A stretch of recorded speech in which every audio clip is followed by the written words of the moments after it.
Was about 3 years old, so She started pre-K3, and that was what she'd say. I want to be a neonatologist, and I'm going to Harvard. And that is the truth. So I kind of bounced around school ideas as I got older because I was like, okay, I don't know if I'm definitely going to get into this school, so it was kind of a long shot.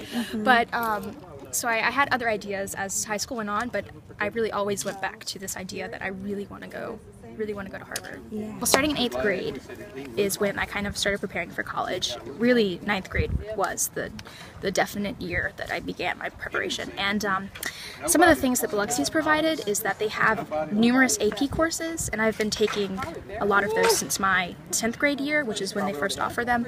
And so Biloxi offers 14, and I've taken 11 of them. So that was a huge preparation in my pursuit to college.